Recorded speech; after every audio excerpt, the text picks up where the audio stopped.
All right, welcome back to another Tackle Talk. As per the usual, I'm sure it won't be long before a cat enters the frame of view. As anyway, I figured I'd do a quick fall review slash top three baits of the year this year, with like one honorable mention, mostly due to user error in those circumstances. Anyway, I'm just gonna dive right in. Top bait this year by far, the toad. Love the toad. The toad's been really good to me. Fireball was good color this year. I really like the fireball color. Something about that orange just sets it apart. I don't really have a lot to say about it other than just the toad gets bit. There's a lot of nuance to how people work it. I don't know what this is. Apparently, yeah. Enjoy the awkwardness. If you watch my videos, you'll know that that's like a pretty common trend. So embrace it. It is what it is. Anyway, the toad it's just a really good fish catching lure for me. Anyway, I know some people struggle with it. There definitely is some nuance in how you work the toad versus other lures.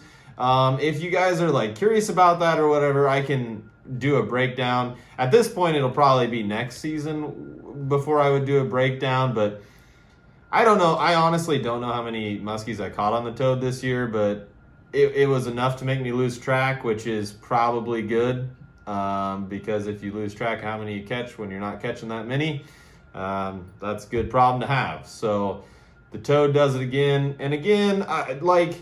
It's probably a metric of how much you throw it to.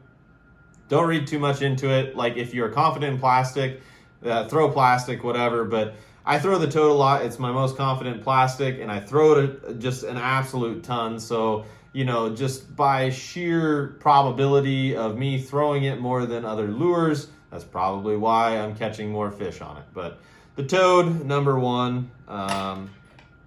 So number two on the list, not number two in my heart. The Ridgeway Customs, love the one knockers. So you're probably like, Matt, why are you holding up a lure that doesn't have any hooks on it? And to that I would answer, well, this is a special Ridgeway Custom because I caught so many fish on this one this year, I had to send it back to Matt and have him repaint it. So this is like dope Ridgeway Custom 2.0. So I'm excited to get some hooks and stuff back on this one. Obviously, I'm well prepared and had a spare that I was using most of the fall. After this one, we had some repainting issues that needed to be addressed. But, I think this is the white perch version. But, man, it was fish catching machine this year. I'm trying to think, two over 45 on it, a couple over 40. Just awesome. Awesome lure. I love them. They catch fish. They pull fish.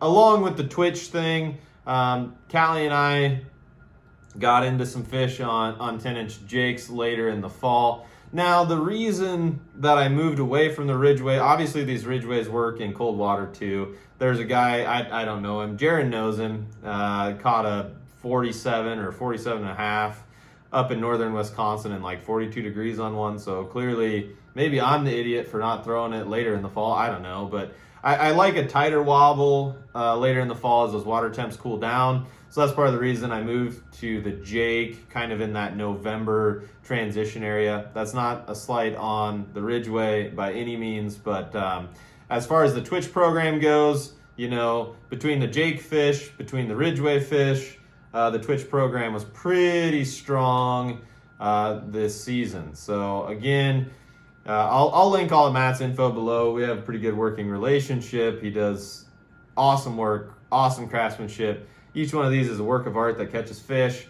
You just can't beat it. And like I told him, the thing is I wouldn't pump the lures. Like, there's no sponsorship or anything. I'm not sponsored. It's kind of the beauty of the thing because, right now I'm working with Ben Stone and he's working with some custom swim bait stuff. And it's kind of the beauty of the sponsor or not being sponsored because I'm not really beholden to any one entity. I just can, I can tell you guys what's working for me. And if it works for me, hopefully it would also work for you. Anyway, not to get too deep in the weeds there. Third on the list, I don't have a live fish with me, so I stole one of the cat's toys. I thought that this was close enough to a sucker, so this is what I am using to represent live bait. Live bait was good to me this year. Got a lot of fish on live pike. Got some fish on live bait in the fall. That one with Ben and Brian was phenomenal. I don't know when I'll release this video in relation to that one, but just an insane fish catch on a live sucker. They got one on one of those other suckers then a couple days later. So yeah, the live bait thing is a good program to have. Anytime that I'm by myself and I will drag live bait. Anytime I'm with people and I will drag live bait. It's just one of those things where if you can have an extra line in the water, you can pull fish that otherwise wouldn't be engaged. I mean, I was out there with Barry this fall and it was a tough day. We had a live bluegill that we were dragging around, and we had a muskie come up to that live bluegill and stare at it for like 20 minutes. Nothing was happening. I mean, we literally watched it on his live scope stare at this bluegill for almost a half an hour. So on a tough day, sometimes, live bait will get the job done when nothing else will. Honorable mention for the day, I just happened to grab a detonator here,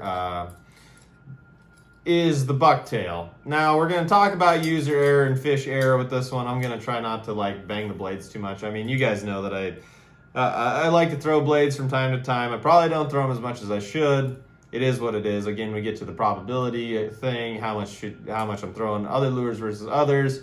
Certain lures get in the zone better on the lakes that I fish versus others. That's kind of why I throw the plastic thing a little bit more, because I work those medium depths and sometimes the deeper depths, especially as the summer wears on a little bit more, maybe on those lakes that I fish, especially with some of the breaks that I'm fishing. It's just part of the deal. Again, had everything been working out, bait-wise, lure-wise, Monty, what are you doing? Okay, he's very interested in the dead cat microphone. Okay, anyway, had everything worked out as it was supposed to this year, I probably would have gotten 3 or 4 more fish on bucktails at least. Had some issues running into trees with bucktails, had some issues with fish nipping them, had some issues with fish just not quite getting them. As you've seen in the videos and you will see in the ones to come. Yeah, very frustrating year for the bucktail. Got a really nice one in the figure 8 on one on the Brute 7. So yeah, that was great. However, it didn't exactly make the season. Can I help you? Let's not get hooked, buddy. Come here. All right, down we go.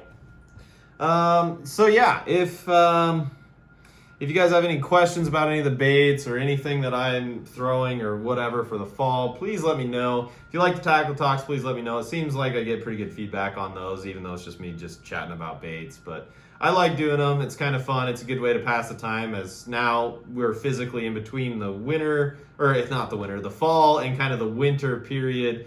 Hopefully we'll get some ice fishing here soon. I've been doing a lot more hunting lately than fishing. So getting close to the 1,000 subscriber mark. Hopefully we'll be there soon. I'm working on trying to figure out some stuff for that, and if I'm going to do a giveaway or something. I'll probably do a giveaway. It's just kind of the details associated with said giveaway as to how that's going to all look and work out. As always, I appreciate all of you watching. Again, I would really appreciate you subscribing, and I appreciate all of you who do subscribe and watch my videos. As always, thanks for watching, and I'll catch you guys in the next one.